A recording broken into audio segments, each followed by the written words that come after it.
Muy bien. Hola, ¿cómo están? Buenos días. Buenos días. A ver, cuéntenme. Entonces, ¿ustedes de qué escuelas vienen? ¿Teatro, danza, artes escénicas, contabilidad, arquitectura? Música. Comunicación. Danza. Economía. Comunicación y literatura. Ok. Teatro, literatura. Teatro. Idiomas. Arquitectura. Muy bien, muy bien. Ahorita te vamos a definir el destino, vas a ver. ¿Algo más que no sea teatro o artes escénicas? Psicología. Muy bien. Pues bueno, de lo que quiero que charlemos hoy, más que soltarme a dar una conferencia, quisiera que charláramos sobre algo que tiene que ver absolutamente con todo lo que estudian ustedes ahora. No es solamente teatro, no es solamente artes escénicas, es esta comunicación que hay con el otro. Porque finalmente todos los que nos dedicamos a crear un producto artístico, sea como sea, en principio siempre es para el otro. Los que nos dedicamos a crear, lo principal que hacemos es dar al otro. Ustedes cuando van a una obra de teatro, a un espectáculo de danza, van a una exposición de pintura, van a un concierto y escuchan una sinfonía, la creación que ustedes escuchan es algo que alguien creó y que se los está dando sin pedir nada a cambio. El artista no pide nada, no chantajea en nada, no les pide nada. El artista, en principio, lo que hace es dar, es compartir, es crear un vínculo de convivencia. Y para crear esto, como he titulado la plática que quiero tener con ustedes ahora, es para todos aquellos que se dedican a las artes escénicas, cualquiera que sea esta, venderles la idea, eso es lo que vengo yo a venderles, una idea, de no pensar en crear historias, pensar en crear universos, que es algo mucho más ambicioso. Suena ambicioso, pero realmente es lo que el autor hace, es lo que el coreógrafo hace, es lo que el compositor hace, crea universos. Al momento de escribir una historia, no piensen en de escribir una obra de teatro, disculpen, no piensen en contar historias, piensen en crear universo. Quisiera que hicieran ese ejercicio y que planteen esa premisa en su cabeza, porque en el momento que ustedes piensen así, la maquinaria acá adentro va a empezar a trabajar distinto. Crear un universo suena ambicioso, desmesurado. Diseñar un mundo donde sea posible que suceda lo que nosotros deseamos suena imposible. Insisto, suena ambicioso. Inventar una serie de reglas, de leyes que sustenten el mundo donde podemos alterar la realidad, crear la propia realidad, suena extravagante. Y sin embargo, es lo que el dramaturgo hace. El dramaturgo es un compositor dramático. Diseña, organiza, crea. Más allá de un compás, más allá de un trazo solitario en medio del lienzo, más allá de un diálogo entretenido escrito en un papel, el dramaturgo crea un universo, el necesario para que suceda el evento donde la colisión de los deseos de sus personajes sea la fuerza que mueve el engranaje para que ese universo exista frente al espectador. Pareciera que estoy hablando en metáforas, pero de verdad que no son metáforas. La dramaturgia imita la forma de crear de la naturaleza. ¿Por qué si un objeto cae de mi mano, por qué se va hacia allá? Por la ley de la gravedad. Es una ley de la gravedad a la que bautizó Isaac Newton y que es una ley que rige el universo que habitamos. ¿no? No andamos flotando por ahí, quisiéramos, pero no andamos flotando por ahí. No andamos volando y siempre, indiscutiblemente, hay una fuerza que nos jala al centro de la Tierra. Correcto, ¿no?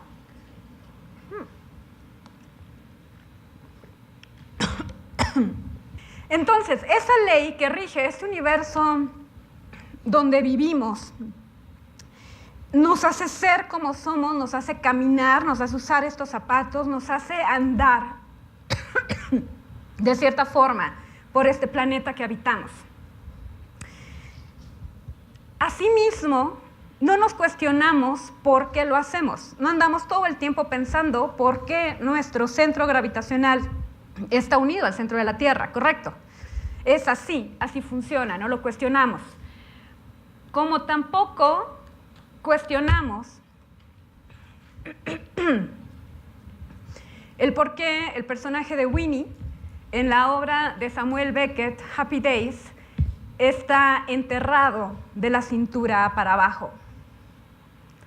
¿Por qué cuando se abre el telón vemos una mujer enterrada con su sexo y sus piernas totalmente inutilizadas? Y a pesar de eso, ella insiste que este día es divino. Y sabe que está enterrada. No es una metáfora, sabe que está enterrada. Y sabe que hay otros que no están enterrados, que pueden caminar y andar. ¿Por qué no cuestionamos que al final de la obra que escribió Samuel Beckett en 1961, este personaje termina con la tierra hasta el cuello? No lo cuestionamos porque Samuel Beckett, desde la primera línea de ese texto, desde que empezamos a leer esa obra, desde que se abre el telón y vemos esa imagen, creó una serie de reglas, una serie de coordenadas donde ese mundo es posible, donde creemos que ese mundo existe. Y no porque el espectador se tenga que creer a fuerzas todo lo que se le presenta en el teatro, eso es una mentira. El espectador siempre es un ser extremadamente inteligente, extremadamente sensitivo, que no tiene que creerse nada de lo que sucede aquí. Si lo que sucede aquí no está conformado de esas leyes, de esas reglas que lo hacen existir. ¿Han leído Happy Days? Los de teatro, o sea, hello, tendrán que haberla leído, bueno, léanla. Lean cualquier obra de Samuel Beckett, nunca sobra. El autor, desde el texto mismo, crea esas condiciones para que ese personaje sea absolutamente creíble, absolutamente lógico, absolutamente coherente, que esté enterrada de la cintura para abajo. Beckett, 1961. Perro muerto en tintorería, Los Fuertes, de Angélica Líder, del 2011. Una creadora española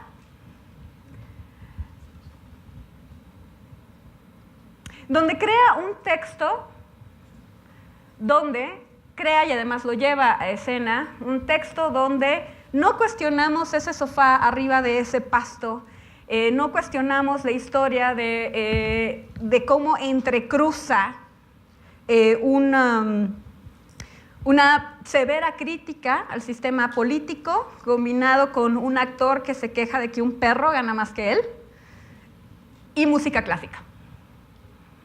Se abre el telón, vemos esa mezcla y no nos cuestionamos que eso es posible, eso es lógico, eso tiene coherencia. Eso es un mundo que gira en sí mismo, que tiene sus propias reglas.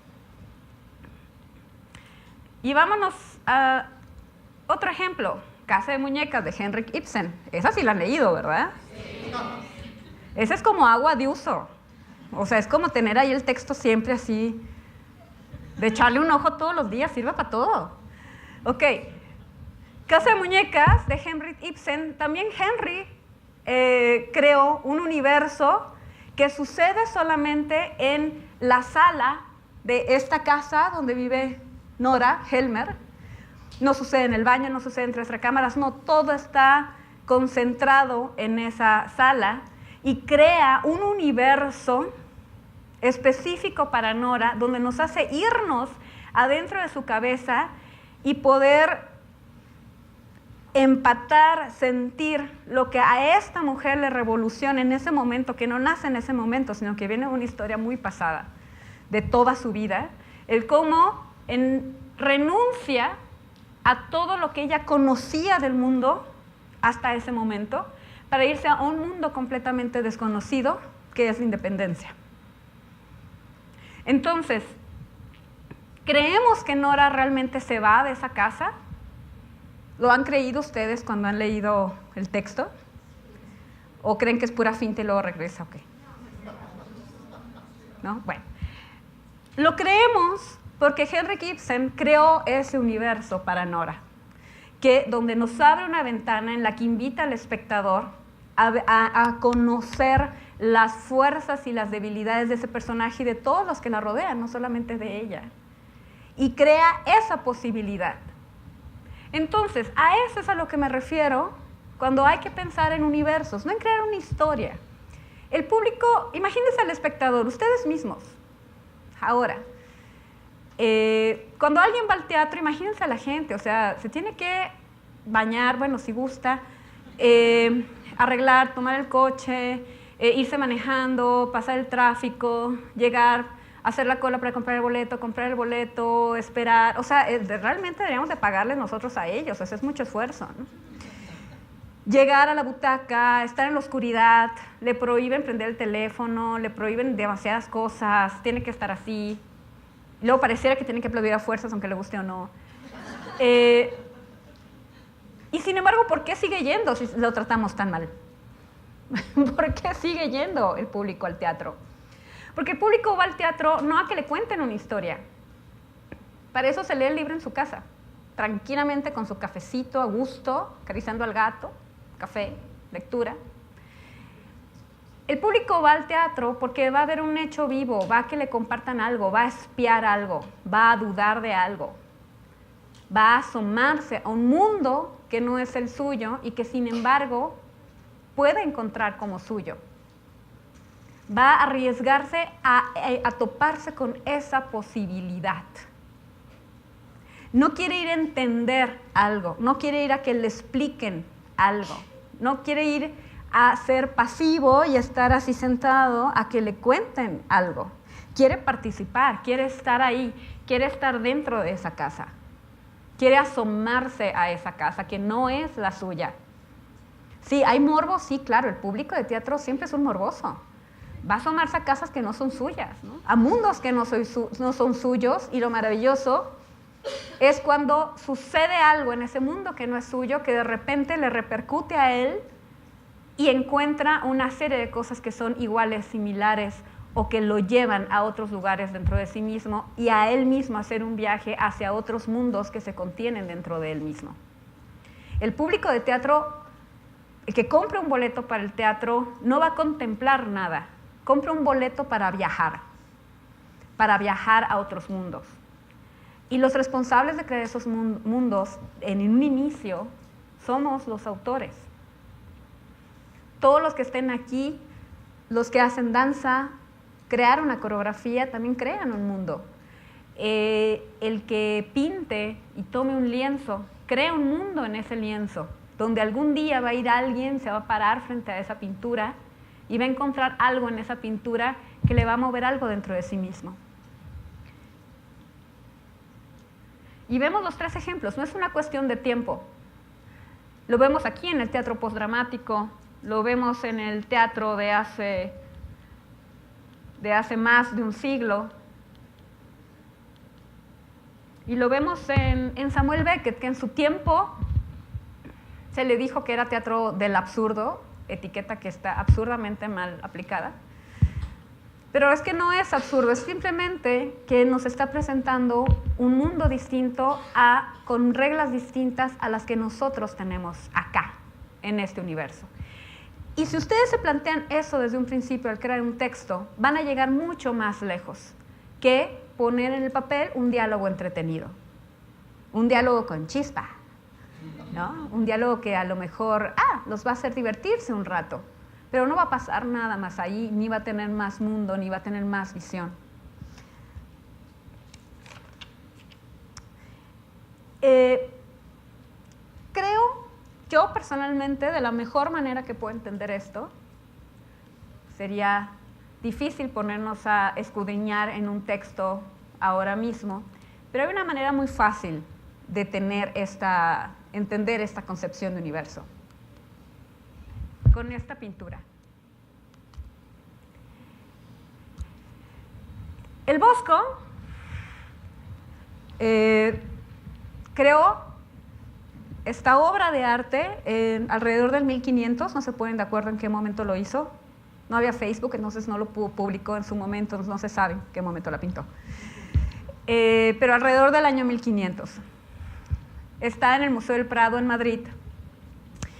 Y esto es la creación del universo. El tercer día, según Jerónimo Bosch, el Bosco, es la creación del mundo en su tercer día. Esto es un tríptico que se abre. Esto es unas puertas que se abren y nos muestran esto. El tamaño real del cuadro es aproximadamente el que ustedes ven aquí. Y aquí vemos una visión y una creación de un universo que este pintor neerlandés concibió. ¿Qué podemos observar en ese universo? Así a bote pronto, por ejemplo, ¿qué elecciones hay? Hay elección del color, ¿no? ¿Qué colores son los predominantes? Verde, el azul, esta especie como de color piel, carne, rosa. Y aquí lo que está planteando el Bosco es, en la primera parte del tríptico, está planteando el paraíso. Aquí tenemos una recreación de Adán y Eva. Todo esto es la lujuria. Y la parte izquierda es el infierno. Si ustedes pudieran ver este cuadro, y los invito a que lo vean. Cuando yo tenía aproximadamente, no sé, unos 20 y tantos años y me topé con este cuadro la primera vez en vivo, me pasaba muchas horas solamente viéndolo. Y hasta la fecha yo creo que este cuadro me ha enseñado más de dramaturgia que muchas otras cosas. Porque lo que te enseña este cuadro es composición, cómo está creado. Vean la cantidad de detalles que hay, vean cómo están todos los personajes, donde ninguno está descuidado, donde hay historias independientes, pero a la vez esa historia independiente forma parte de un universo muy grande. Está absolutamente lleno de detalles, tiene varios planos. Tenemos este plano, en primer plano, pero luego hay una profundidad, luego hay otra profundidad, luego hay otra, y no me alcanza el dedito, pero allá atrás, ¿se alcanzan a ver bien? Allá atrás, allá donde están esas montañas azules que se ven al final, hay otras escenas que están sucediendo. Es esta visión del mundo de que nadie está solo, de que donde cualquier parte está sucediendo algo más. Aunque concentremos nuestra visión en una parte, hay algo más. Si analizamos esta pintura y tomamos un pequeño pedazo, a ver, ¿alguien puede saber dónde está esto acá? El medio abajo, ¿no? Entonces, estamos ampliando este cachito. ¿Qué?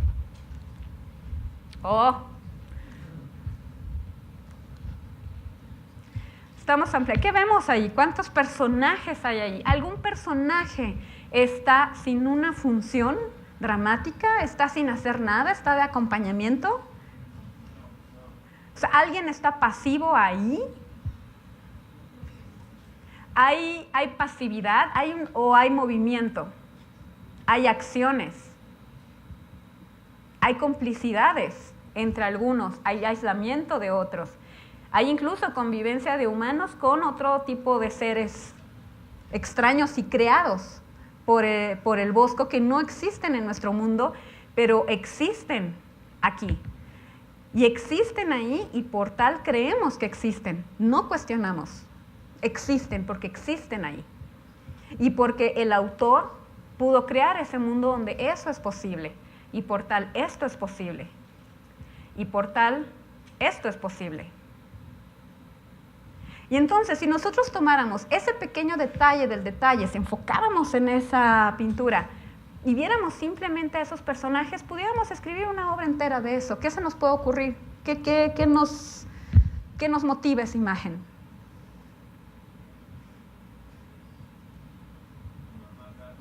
¿Eh?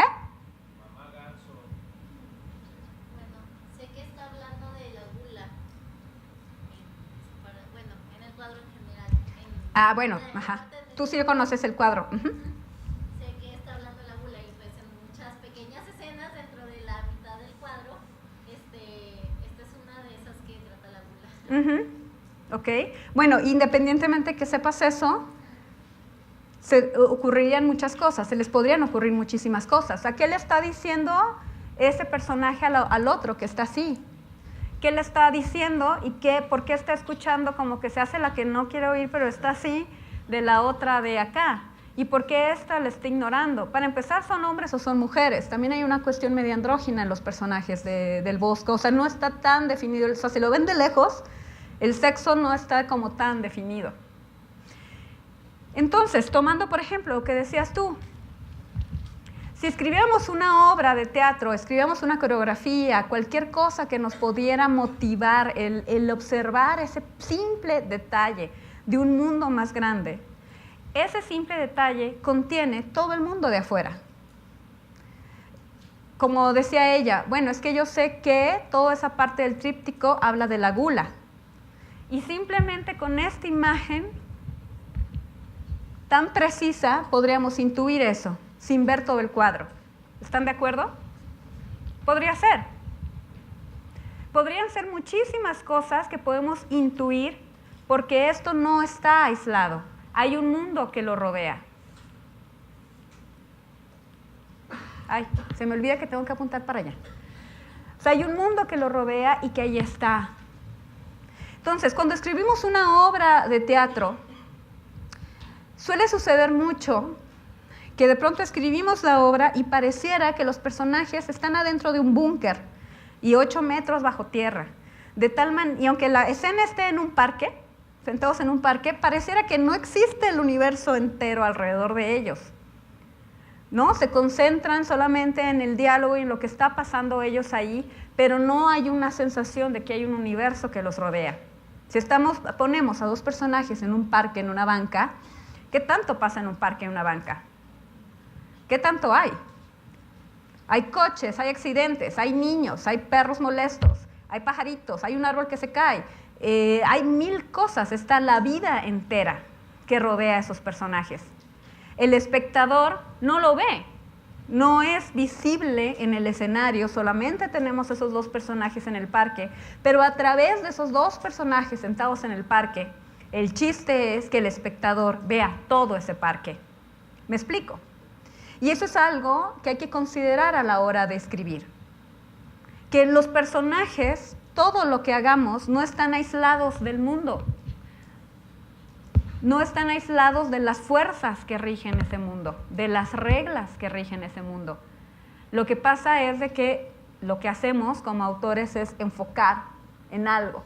Si yo me enfoco al chico que trae la sudadera gris que dice NASA, ¿no? Y hago un monólogo de él que vaya sobre un chico que está asistiendo a una conferencia algo aburrida. Yo puedo hacer un monólogo que solamente sea de él.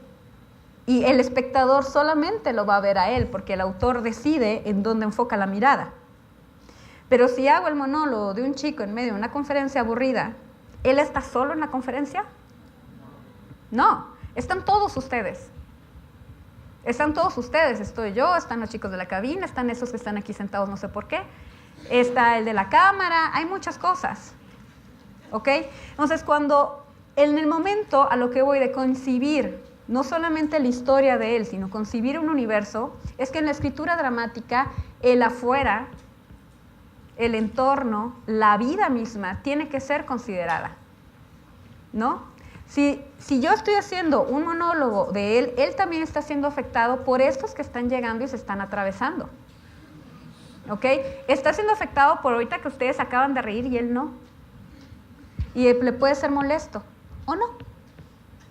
Pero siempre estamos siendo afectados por el entorno. Si hiciéramos un monólogo de la conferencista que está de este lado, pues también esta que está de este lado está siendo afectada por todo lo que pasa, por todo lo que está viendo, por todo lo que está sucediendo en este momento. Y que además tiene un problema con el clicker que no sabe que tiene que apuntar por allá en vez de aquí. ¿Ok? Pero todo eso, el espectador, cuando se abre el telón, se enfoca en lo que el autor ha decidido que enfoque la mirada.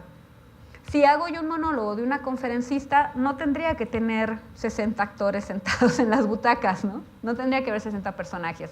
El público, el espectador, tendría que intuirlos y verlos a través de la que está hablando o a través del que está hablando, si el monólogo se concentrara en alguien del público. Entonces, a eso me refiero en crear universos. El espectador que va al teatro va a convivir, va a espiar, va a asomarse a un hecho vivo, no a que le cuenten, no a que le den una introducción, desarrollen y conclusión. Va a enfrentarse con la imperfección de la vida. Y si en algo podemos ser empáticos todos, es en nuestras imperfecciones. Si en algo nos podemos identificar con algún personaje que surja frente a nosotros en el teatro, es en las imperfecciones, en lo mal que lo hacemos, en nuestras debilidades, en nuestras fragilidades, incluso hasta el valor, hasta el ser valiente, viene de una fragilidad. Y en eso es en donde podemos crear ese vínculo de convivencia con el espectador. Porque vuelvo a lo primero que dije cuando empecé a hablar. Un hecho teatral, un hecho escénico, siempre está en relación del otro, del que lo ve. ¿Cuáles son los elementos principales que tienen que existir para que exista el teatro? El que lo hace y el que lo ve. ¿No? O sea, ustedes ensayando su super escena ahí en su casa y nadie se está viendo, no es teatro. ¿No? Tiene que estar alguien que lo ve, tiene que estar un receptor. Porque es como, es jugar voleibol. ¿Se puede jugar voleibol solo? No. Entonces el teatro tampoco se puede hacer solo, es un juego de voleibol. O sea, se avienta una energía al público, se avienta una idea al público y créanme que el público tiene sus maneras de devolver esa pelota. Es pa, ¡puf! ¿No? La clava. Y es un juego que hay entre lo que está sucediendo en escena y lo que está sucediendo con el público. Es una comunicación constante. Y ese es otro punto que hay que tomar siempre en cuenta a la hora de escribir. Va a ser finalmente la dramaturgia un texto que no va a quedar en el papel. Va a llegar a la audiencia a través de un hecho vivo. Hecho por actores vivos que están respirando, sudando bastante, viviendo ese momento cada día. Y no es de que sea un hecho vivo simplemente porque sea hecho por actores que están vivos. No es que el actor lo haga un hecho vivo, es que desde la construcción de un texto dramático es un hecho vivo. ¿Ok? No es que el director lo haga luego padrísimo. Eso tiene que estar plantado desde el texto. La vida, la sangre, el sudor de cualquier cosa que se presente en el escenario tiene que estar plantada desde el texto. Ese universo que rodea a esos dos sentados en el parque tienen que estar plantados desde el texto. Y si nosotros a la hora de escribir una obra de teatro nos metemos ese switch en la cabeza, por eso les digo que les quiero vender esta idea. Yo realmente ando vendiendo esta idea. Si me la compran y se meten ese switch en la cabeza a la hora de escribir, sus obras van a tomar una dimensión mucho más amplia a déjame te cuento. Llegamos, hicimos, nos peleamos, nos contentamos, fin. Y ya se acabó. El teatro es más allá de eso. ¿Cuál es la estructura de este cuadro? Es un tríptico que a la vez se cierra y está así y se abre como una ventana y nos lleva a ese universo. cerrado, ventana.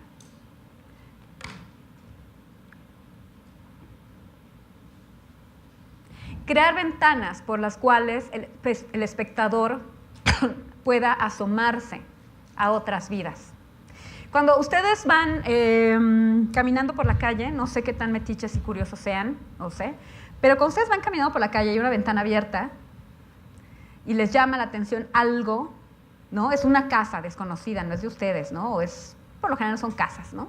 Que tienen la ventana abierta y uno va pasando, ¿no? Y ve de pronto así como que una discusión que va a la mitad, ¿no? Y te vas, ¿no? Y luego si quieres vuelves a pasar, ¿no? Como para enterarte de otra cosa, ¿no? Y siguen. Y entonces tú estás consciente de que tú vas pasando por ahí, hay una ventana abierta en la cual estás espiando y no hay mayor cosa que le gusta al ser humano que espiar. Y ves algo que ya está sucediendo, ¿no? Los que están discutiendo allá adentro, en esa casa, no te esperaron a que llegaras. ¿O sí? No, porque para empezar, sepa Dios quién eres, ¿no? No te esperaron para llegar. Cuando pasas, por más que si te cachan, ¿no? Que estés así, aunque te cachen, no van a detener su discusión para decir, qué bueno que vino. Mire, fíjese que estamos aquí discutiendo porque, ¿cómo le explico? Mire, mi marido me ha puesto el cuerno durante 20 años, tiene otra familia, yo me voy enterando. ¿Se para la gente a explicarles qué onda?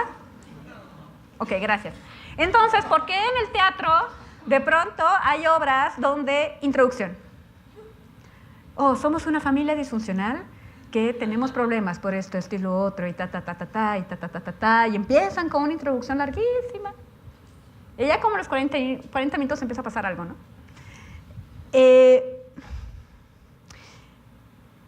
Lo que hacemos creando teatro es creando pedazos de vida de otras gentes, de otras personas, de otros humanos.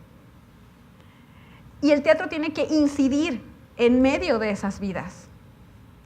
Cuando se abre el telón, lo que está sucediendo acá empezó a suceder hace mucho tiempo en la realidad de los personajes. El abrir el telón es la metáfora perfecta de abrir una ventana. Estamos asomándonos a un mundo que no es nuestro y que nos da muchísima curiosidad ver qué pasa ahí, ver qué pasa con esta discusión de estas personas que están en esa casa que no es nuestra. Y esa avidez de saber qué es lo que está pasando ahí, el tratar de pensar, está pasando, yo creo que están peleando por esto, y de repente, no, era por lo otro.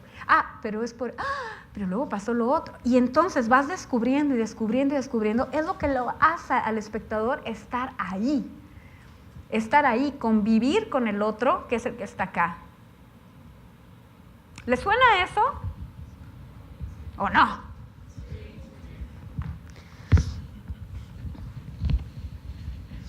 Entonces es como funciona esto, ¿no? Uno va pasando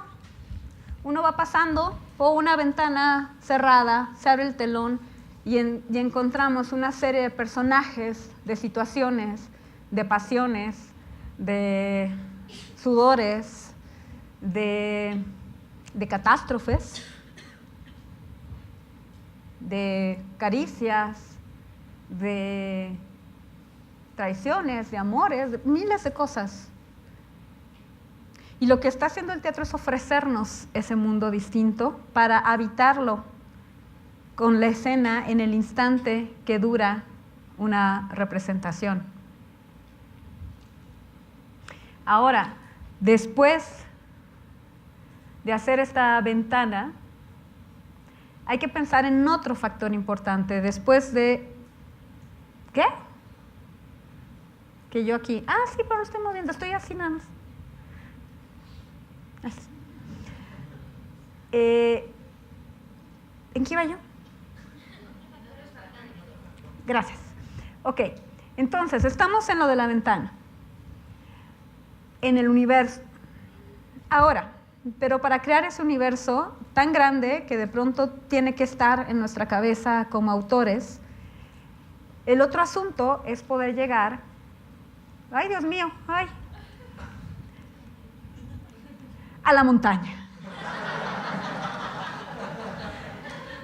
al campo abierto.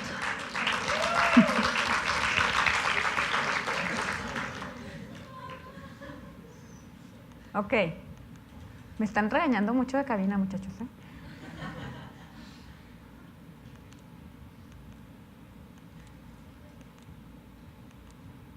A la síntesis. Síntesis, palabra maravillosa. Para que me entiendan bien con la síntesis y no alargarnos mucho, porque quisiera que platicáramos luego de sus dudas y tal. ¿A qué hora se acaba esto? ¿A las qué? 12:50. Ah, se alcanzó. Ok. Voy a tener que usar la síntesis, ¿ok? Bueno. El teatro es la vida, sí, el universo, sí, la vida, pero sin sus partes aburridas.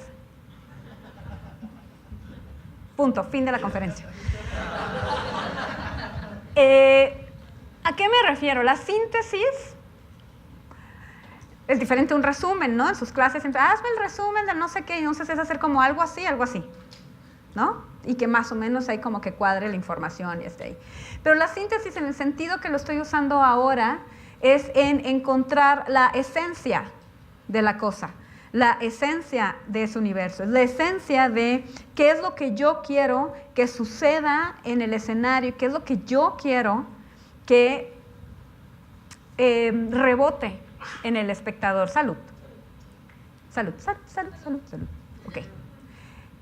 La síntesis es cómo escoger los elementos precisos para escribir una obra de teatro y una vez escogiendo esos elementos precisos, poderlos potenciar a su máximo para que con eso, que parece una limitación, podamos crear todo ese universo. Vuelvo al ejemplo de la pareja sentada en el parque. Esa escena, no sabemos qué está sucediendo porque la acabo de inventar, pero esa escena que está ahí puede ser potencialmente muy poderosa. No sabemos qué está hablando esa pareja en el parque, no sabemos qué está sucediendo, pero nosotros para hacer esa escena en el parque elegimos solamente que aparezcan 2 personajes. Pudimos haber elegido que aparezcan 10, ¿no? El niño que está con la pelota, no sé, podemos haber escogido muchísimas cosas, porque escribir es un asunto de tomar decisiones. Los que sean indecisos ni se pongan a escribir. Digo, pues ¿para qué les voy a ahorrar la pena, no? O sea, porque lo que tiene que estar haciendo uno siempre es tomando decisiones. Las decisiones más importantes implican borrar mucho, por cierto. Entonces, ¿cómo escojo? ¿Cómo llego a la conclusión de que solamente necesito 2 personajes para crear esa obra donde quiero que suceda tal, que repercuta en el espectador de una manera tal? Y solo escojo a 2 personajes. ¿Cómo escojo nada más un espacio? ¿Cómo escojo un tiempo? Todos los elementos dramáticos de los cuales podemos tomar decisiones. ¿Cómo los elegimos? Es una labor de síntesis, una labor de encontrar la esencia de una cosa, de un todo, de un universo, y cómo llegar a la síntesis. Y de nuevo, la mejor manera de que tengo yo de explicar esto es de una manera visual. La secuencia del toro de Picasso, ¿alguien la había visto antes? ¡Yay! Ok. Picasso, que anduvo por todas las maneras de pintar posibles, este muchacho, hizo varias secuencias de un toro y que al final, bueno, redujo a estas 11 que tenemos acá. Primero dibujó un toro de una manera casi perfecta después de haber estudiado muchísima anatomía. Estudió la anatomía y cada músculo de un toro, tal cual. Se fue a los libros de medicina, de veterinaria, estudió de todo para saber exactamente el peso, el volumen, los músculos, la cantidad de huesos, todas las partes que tiene un toro, para hacer los primeros dibujos. De hacer los primeros dibujos empezó a jugar, digamos, con esta serie de lecciones de distintas líneas, las cuales entre la línea y el volumen nos daban ese toro. Y así se fue desconstruyendo hasta que llegó a esto. Que además aparte que es como, son como nada más 3 trazos entrecruzados que hacen este toro. ¿Alguien le puede cuestionar a Picasso que esto no es un toro? ¿Que esto no es un toro? Y esta síntesis de líneas a las que llegó muestran perfectamente ese universo entero. Y el que no crea que un toro es un universo entero es porque no está enfrente de uno. Pónganse enfrente de un toro y van a ver cómo el mundo no se les viene encima, ¿no? Entonces, eso es el labor de crear una obra artística. Cómo llegar a la síntesis, cómo llegar a la esencia para que tres líneas nos exploten en la cabeza como un todo. Aquí tenemos la secuencia entera, pero ustedes pueden llegar al museo, abrir el libro y ver la última imagen y van a ver un toro y no lo van a cuestionar. Claro, no falta la mamá que dice, ay, mi hijo pinta igual que Picasso, ¿no? Ay, no falta. ¿No? Que, ay, porque mira, ay, igualito que Picasso, igualito que Miró. No, ay, señora, ¿cómo le explico? Entonces sí, pues pareciera que esto es, esto pareciera que se lo aventó en 3 segundos en el baño, ¿no? O sea, ahí está, lo firmo y $2 millones, ¿no? Cobro por eso. No, porque no cualquiera puede llegar a eso. Lo padre es que lo sencillo implica una complejidad enorme. Y llegar a esa sencillez, a esa esencia, a esa síntesis, no es carambola. Viene de todo un estudio y de toda una serie de decisiones y de toda una serie de renuncias. Se pudo haber quedado aquí. Esta está padre. Digo, a mí me gusta esta, ¿no? ¿Por qué no está padre esta? Mira. Ahí me puedo quedar. Pero bueno, ¿y qué tal si sigo hasta acá? Igual también está padre, ¿no? Me gusta. Pero sin embargo, Picasso llega hasta acá, porque su objetivo era llegar a esa esencia. Entonces, esto también en el teatro funciona, en la dramaturgia funciona también un tanto igual. En el teatro, sobre todo en el teatro representado, en los montajes también funciona igual. ¿Qué elementos poner en un montaje? ¿Qué elementos poner en escena? Porque el público, en cuanto se abre el telón y ve algo, empieza a decodificar, gracias, a decodificar así. Todos empezamos a decodificar así, es nuestra manera de andar por el mundo. Siempre estamos decodificando todo.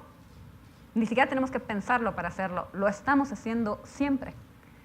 Entonces el espectador abre y ve esta botellita de agua aquí, y sabe que va a tener una función dramática, que la conferencista se ahogue, ¿no? Y muera, enfrente de todos, ¿no? Pues va a tener una función dramática esta agua, si no, pues que no esté, porque la parte está fea, ¿no? Es mejor que no esté. Bueno, pues eso está desde la dramaturgia. ¿Qué elementos escogemos? Hay ciertos elementos dramáticos importantes, hay trazos, ahí tenemos 3 trazos en la última versión de este toro de Picasso. Pongamos que son los trazos que tenemos que escoger a la hora de construir un texto. Estos son los elementos dramáticos, algunos principales, a mi parecer, entre otros, que es decidir el conflicto, los personajes, el espacio dramático, el tiempo dramático, el factor de urgencia y la estructura dramática. Voy a tomar agua otra vez a ver si me va bien.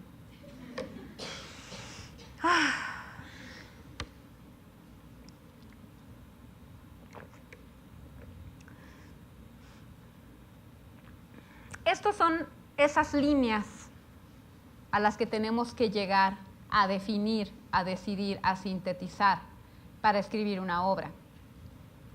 Cuando nosotros tenemos el impulso de crear una obra de teatro,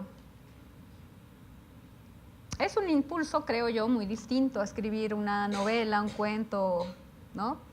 Hay un impulso de escritura, la cual sabemos va a llegar a ser un hecho vivo, sino como que ¿para qué? Lo primero que tenemos que tener la intuición de saber es el qué. ¿qué? Y este qué es difícil que lo tengamos hiper archirrecontra claro en el primer momento de escribir, en ese impulso que nos da escribir una obra de teatro. Yo pienso, a mi parecer, que muchas veces nos tenemos que asaltar a nosotros mismos. ¿A qué me refiero con asaltar a nosotros mismos? Que nos agarremos descuidados y soltemos, escupamos algo sobre el papel para también liberar nuestro inconsciente y ver qué es lo que nuestro inconsciente, eso que no tenemos como que tan estructurado, tan guardado, tan asumido, ¡pum!, sale en el papel, como un primer impulso. Y en ese momento también saber qué queremos decir, qué queremos que suceda, a dónde queremos llegar, qué es lo que queremos, deseamos, anhelamos que sea esa fuerza, esa energía, ese efecto que queremos que suceda en el espectador.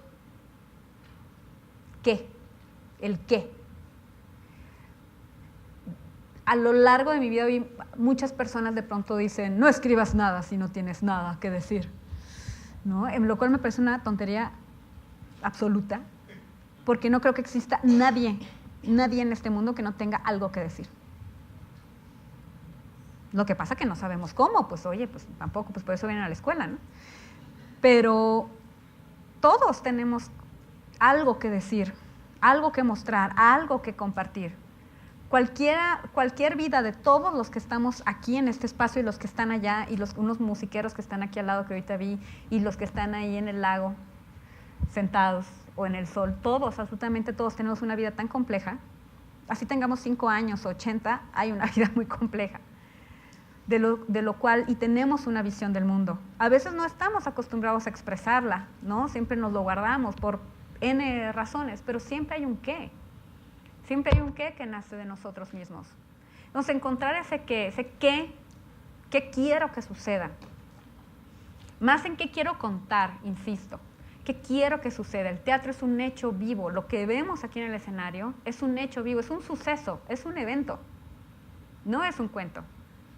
Nora Helmer va entrando con el arbolito de Navidad, ¿no? Porque ya es Navidad. Y luego el otro que le está cobrando y que la está chantajeando con su marido, y luego el marido que lo van a ascender a no sé qué pasa, los niños ahí dando lata. O sea, es un hecho vivo, ¿es un cuento? No, estamos asomándonos a una casa, a un hecho vivo.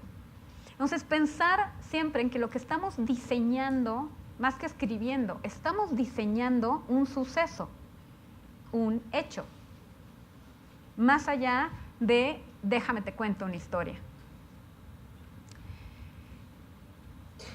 Entonces, teniendo ese qué queremos que suceda aquí? ¿Qué queremos que suceda con el otro?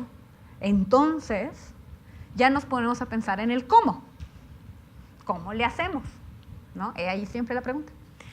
¿Cómo le hacemos? Bueno, en ese cómo es donde empezamos a tomar en cuenta estos aspectos como si fueran bolas de payasito de que malabareas así, ¿no? Nos tienes que malabarear todo para que todo cuadre y haya un equilibrio y un balance en todas las pelotitas que tienes que estar manejando, que es, ok, bueno, ¿qué? ¿Cuáles son las fuerzas que van a estar en lucha ahí? ¿Cuál va a ser el enfrentamiento que va a ir? ¿Qué es lo que se va a romper ahí? ¿Qué es lo que se va a quebrar? ¿Qué es lo que va a mutar? Porque nada concluye. Las cosas mutan, pero no concluyen. O sea, en la vida misma no hay conclusiones. Terminan con el novio, no concluye esa historia, muta en otra. Muta en ser el amor de tu vida, muta a alguien que no quieres volver a ver en tu vida. Pero muta, ¿no? Se transforma. Ay, sí le escaló, ¿no? O sea, ok. Sí, oye, así como va.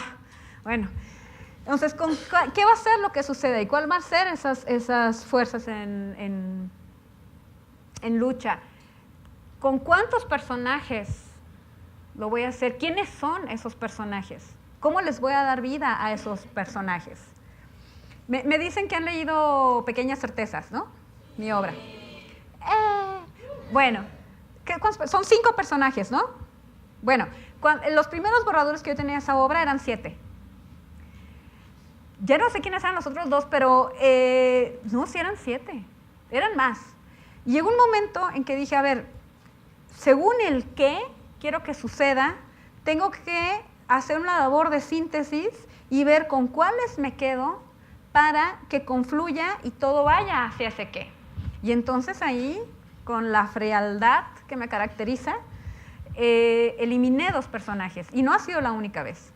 O eliminas espacios, o eliminas escenas que salieron a la hora de estar escribiendo.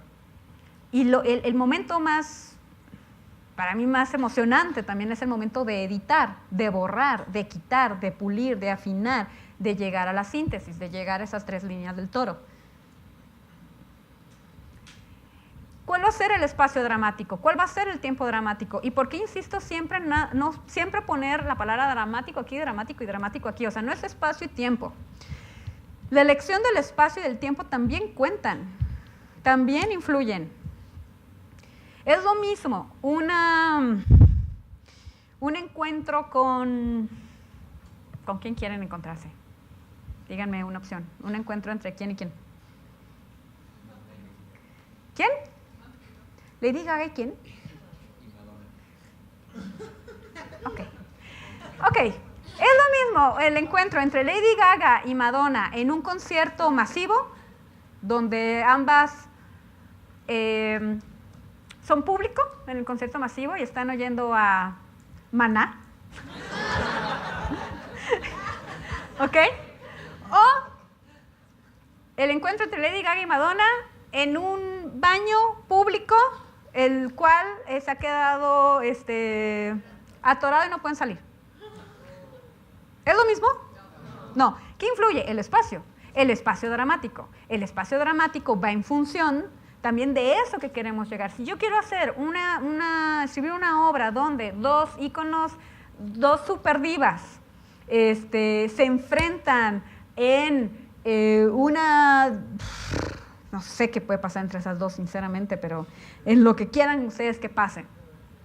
Y necesito esa tensión dramática de tenerlas esas 2 encerradas, pues escojo un baño, elijo un baño. Si no, si quiero que estén en la contradicción de estar de fans de Maná, pues entonces voy al concierto. El espacio dramático también influye. Porque también otra cosa de lo que pasa mucho al principio cuando uno empieza a escribir es que uno cree que toda la dramaticidad de la obra tiene que suceder en el diálogo, en lo que están hablando. Y entonces bla, bla, bla, bla, bla, bla, bla, y nada más son, o sea, si lo viéramos es como 2 bocas nada más, bla, bla, bla, bla, bla, bla, bla, bla, bla, bla, sin tomar en cuenta el espacio dramático que también afecta, también mueve, también cuenta el todo, cuenta en el todo. Elegir el tiempo. ¿Es lo mismo que pasen en ese baño encerrada 10 minutos a 3 días? El tiempo dramático, el tiempo influye también, el tiempo afecta, el tiempo también es parte de lo que estamos diciendo.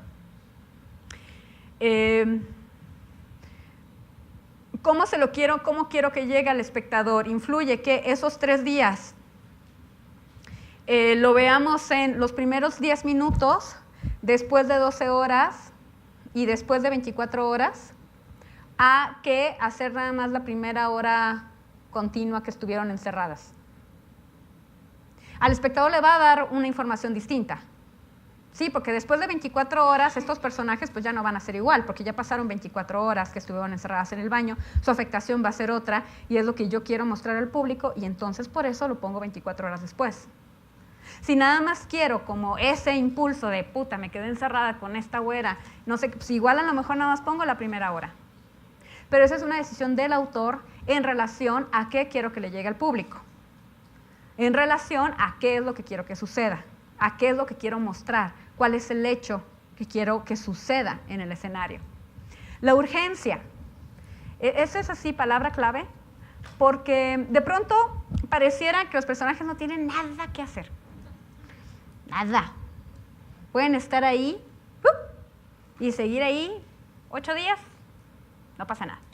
La urgencia siempre es un factor dramático. Algo se tiene que solucionar ahí o empeorar, ¿eh? No se tiene que solucionar. Se puede empeorar, se puede solucionar, algo se tiene que romper, algo tiene que mutar, algo tiene que cambiar.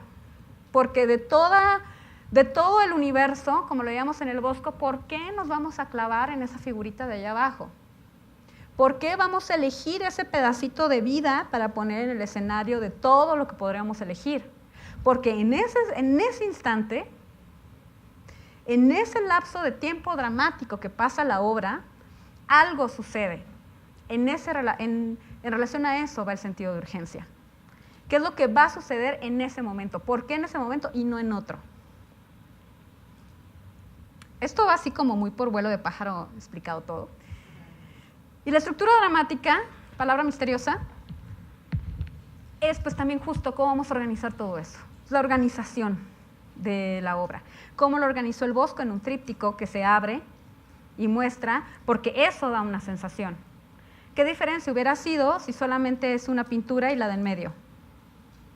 Una sensación completamente distinta y un mensaje, una comunicación completamente distinta con ustedes a hacer algo cerrado que se abre y está en tres. Entonces, algo así es la estructura dramática. ¿Cómo vamos a organizar todas nuestras decisiones para que lleguen al espectador de la manera en que le provoquen lo que yo como autora deseo provocar? Entonces, hemos hablado de crear universos, hemos hablado de ventanas que se abren, hemos puesto estos ejemplos y siempre lo que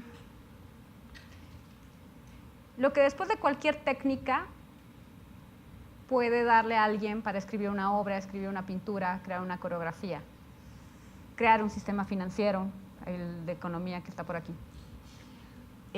Finalmente lo que le da un sello distintivo a nuestra creación es nuestro punto de vista. Es la manera en que nosotros vemos el mundo, la manera en lo que esto significa para nosotros, ¿no? O sea, ¿dónde vamos a poner la mirada? ¿Qué es lo que vamos a escribir? ¿En relación a qué? Podemos crear un universo desde un punto de vista donde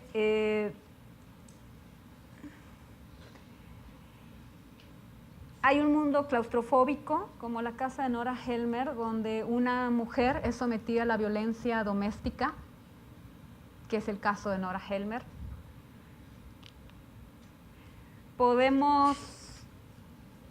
Vamos a mostrar un mundo descuartizado por el sinsentido de las políticas que nos gobiernan y que rigen nuestras vidas.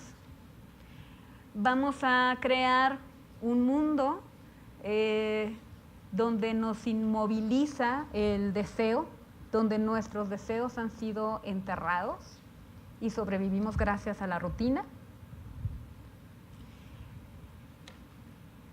Vamos a escribir y vamos a crear mundos donde existe el paraíso y el infierno, la caída y la catástrofe, la pérdida, como es Jardín de las Delicias del Bosco.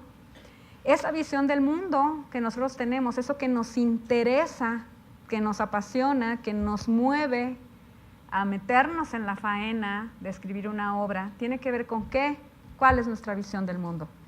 Y ahí es donde empieza también nuestra verdadera comunicación con el otro, en compartir visiones del mundo, no en contar historias, sino en compartir las visiones del mundo con el otro. Y ya hablé demasiado. ¿Siguen ustedes?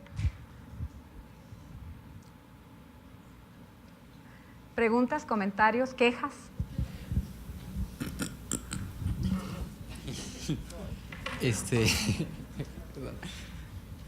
Tengo 4 preguntas. ¿Se puede o no más una? No, bueno, pues. Sí. Síntesis. No sé, sí. Ay, Dios mío. A ver. Es que mira, no sé escoge cuál. una porque igual las que tú tienes igual las preguntan otros. Y... Ok, ya sé cuál. Bueno, estoy juntando mi 3 y 4. Cuando tú como dramaturga, en tu experiencia como dramaturga, o tu opinión hacia los dramaturgos. ¿Cómo te sientes o cómo sucede el hecho de que tú ya terminaste de escribir una obra o un guión o lo que sea, y cuando alguien la quiere llevar a la escena, sea cine o teatro o televisión, al director se le ocurre cambiar ciertas cosas que tú como dramaturga decías, no, esto es esencial? O sea, ese tipo de decisiones, ¿cómo ocurren o quién las toma? O tú como dramaturga, no sé, ¿cedes derechos para cambiar o no cambia? O esa es una pregunta muy, muy recurrente, siempre. Ay, Dios. Se los pongo así. Tú eres el dueño intelectual de tu obra, ¿no? O sea, tú terminas una obra de teatro y tú eres el dueño intelectual de esa obra. Cuando alguien la quiere montar, o tú mismo la quieres montar y andas buscando un director para que la monte, o un director te dice, oye, ¿qué tienes por ahí? Vamos a ver qué onda, ¿no? Los acercamientos pueden ser variopintos. Finalmente, lo que uno tiene que hacer como autor es siempre tener una plática con el director de decir, bueno, ¿por qué quieres montar la obra? O sea, ¿por qué esta obra y no otra? O sea, ¿qué es lo que tú también quieres decir con esta obra? Vuelvo al qué. Entonces tiene que haber una conciliación de esos qués queremos decir con esa obra. Entonces uno también como autor sabe cuando está frente a otro que ha entendido justo la palabra que tú dijiste, la esencia de esa obra. Pues cuando ha entendido la esencia de esa obra, ha encontrado el mecanismo de lo que mueve el engranaje de esa obra, tú decides si se la das o no. La decisión siempre está en manos del autor. O sea, es mentira que el director hace lo que le da la gana, hace lo que le da la gana si tú lo dejas. Pero en el momento en que tú firmas y dices, va, hazla, ¿no? Dirígela. Ahí también hay una cuestión muy importante que hay que trabajar como autores, que es apechugar. Es decir, hacerte cargo de tus decisiones. Si tú decidiste darle a ese director esa obra, ya te aguantas. O sea, sí, pues sí te aguantas. O sea, no, hay que respetar el trabajo también de los demás. Por eso es muy importante, primero, siempre tener una plática con el director. O sea, cómo la va a producir, qué onda, cómo le vas a hacer, dónde, qué. Y entonces tú sabes cuando alguien entendió ese universo, cuando alguien entró a ese universo. Y tú decides. A lo mejor puedes decidir, híjole, no le entendió nada, está de la fregada, pero va a tener estrellas famosas y voy a ganar mucho dinero, no sé, va. ¿No? Digo, a ver, puede ser. O a lo mejor uno de que, híjola, no, padrísimo lo que quiere hacer con la obra, qué padre la visión que tiene, chingón, pero la va a presentar allá abajo de un semáforo todo pobre porque no tiene dinero y no va a ganar ni un peso. Pues también va porque me interesa la visión de ese grupo. O sea, hay muchos factores, pero el autor siempre decide quién va a montar su obra, porque para empezar tienes que dar los derechos de autor. Si no los das, no lo pueden hacer. Así de sencillo. Entonces, eso es algo que yo siempre he puesto los puntos sobre las IES con mis colegas, y ahorita les voy a hacer el comercial de que vean Descorche también, que hablamos de derechos de autor. El autor es responsable de su obra dramática, es el autor intelectual. Pero una cosa, si tú ya se la das a un director, déjalo, o sea, ya te amuelas. Ya si no te gusta, ya es tu bronca, ¿no? Tú te pones a ver qué te vas a poner para el estreno, pones tu mejor cara, aunque por dentro te esté llevando la fregada, ¿no? Es así cuando estás del lado de la autoría, porque también no se vale pues mortificar también a la banda si tú ya aceptaste. Por eso la primera plática con el director siempre es importante. Okay. Siguiente. Tengo dos preguntas. La primera es, ¿cómo fue para ti tu proceso de actriz a directora y de directora a dramaturga? Ajá, ok. ¿Y la otra? A ver si las junto. Va. Y la otra es, ¿cómo es para ti pasar de tu mundo de dramaturga a directora con los actores? Ok. Es que las dos son la misma pregunta, sí. Por eso... Okay. Miren, ayer les preguntaba, que fueron por mí, que estuvimos ahí en la cena con los chicos, les preguntaba, ¿y aquí hay especialidades en su carrera de teatro? O sea, tienes que escoger entre esto, dramaturgia, dirección y más. Me dijeron, no hay especialidades, sino que todos estudiamos todo, lo cual me parece genial. Hay algo, es otra idea que les quiero vender. Ya me voy a mover de ahí porque ya el foco ya me cansó. Ya, aquí en la sombrita. Esa es otra idea que les quiero vender, chicos. Ustedes están ahorita en la universidad, que están aprendiendo un chorro de cosas. Esas divisiones entre soy esto y no soy lo otro, o si soy esto no puedo ser aquello, o sea, old, o sea, pasó de moda, total, no hagan caso, ¿no? Sí, cuando yo no es que sea dramaturga, o es que sea directora, o es que sea productora, o es que, digo, también he diseñado vestuario, he cambiado los focos, acomodo a la gente, cuando llega la función la acomodo al público, soy taquillera también, doy boletos, o sea, no sé qué cosa no he hecho todo, pero cada vez que hago algo, en mi mente jamás ha estado, ay, soy la que acomoda a la gente, o soy la autora, o soy, no, yo soy una mujer que hace teatro. Punto. Yo hago teatro, yo genero teatro desde cualquier ángulo, desde donde me pongan, yo genero teatro. Entonces, eso es lo que yo soy. Y eso es lo que a mí, yo creo que a lo que ustedes también deben ambicionar. Volvemos a la ambición. La palabra ambición es una palabra como medio, y peor que una mujer diga que es ambiciosa, ¡buah! ¿Cómo? Pues no, sí, somos ambiciosas, es querer más, es desear más. ¿Por qué te vas a conformar con hacer algo bien si lo puedes hacer chingón? No entiendo, ¿no? Entonces, sí, es que es así, o sea, es ambición, es ambición. O sea, yo empecé de actriz en los 90s, ya sé, ustedes no habían nacido, cállense, ¿ok? Y vine a esta universidad a sepa, fregada que era, pues no sé, éramos como varios grupos de teatro de la universitario. Era un festival de teatro universitario, yo venía de mi universidad, de otras universidades. Ahora, yo no estudié teatro, yo soy ingeniera, pero estaba en el taller de teatro de la universidad, entonces, bueno. ¿Por qué empecé actuando? Pues yo creo que como todos, ¿qué es lo que más si queremos hacer teatro, qué es lo que más está a la mano? Actuar. ¿Qué es lo que les enseñan siempre en las universidades? Actuación. ¿Les dan a todos clases de dramaturgia? No. ¿Les dan? No. ¿Producción? No. Todos es actuar. Entonces tú entras al teatro pues actuando, ¿no? Y muy bien, actuando y tal, pero pues como que no era lo mío, luego bueno esto, luego lo otro, hasta que llego a escribir una historia, justamente en el taller de Hugo Salcedo, que es el que viene a hablarles después, de que recomiendo se queden a escuchar su plática. Y entonces ahí yo digo, esto es lo mío, de aquí soy y esto es lo que quiero ser y háganse a un lado. Porque ahí yo encontré la manera de crear los universos, que era lo que a mí me interesaba. Claro, en ese momento no lo sabía, tenía pocos años, pues, pero esa era la ambición. Y entonces escribes la obra y entonces la diriges y entonces la montas y entonces ves de dónde sacas la lana para hacerla y entonces pues no tienes cómo pagar pues escenografía y entonces te pones a leer libros, te pones a ver pintura, te pones a estudiar composición, vas con tu abuelita, le pides los muebles, no te los quiere dar, pero tú le prometes que la vas a llevar a misas, te presta tales cosas, entonces lo logras y entonces así vas haciendo el todo. Entonces, otra idea que les quiero vender es justamente esa. Piensen en ser personas de teatro, piensen en ser creadores teatrales, no se limiten. Y ahora menos, o sea, yo en los 90s, claro, o sea, bueno, ahí está mi libro, que ya no sé dónde quedó, pero por ahí anda mi libro, pero ahí está una entrevista que me hace David Holguín, y justamente esa es la gran pregunta que todo el mundo me hace, que sí, ¿cómo le hice? Cuando yo era actriz universitaria y empecé a dirigir, cállense, ¿quién te crees? Bueno, una cosa, ¿para qué les cuento? En fin, ok, y yo, ok, está bueno. Luego, que empiezo a dirigir, luego pues no había obras que me gustaran, entonces dije, pues voy a empezar a escribir las mías. Empiezo a escribir, ¿quién te crees?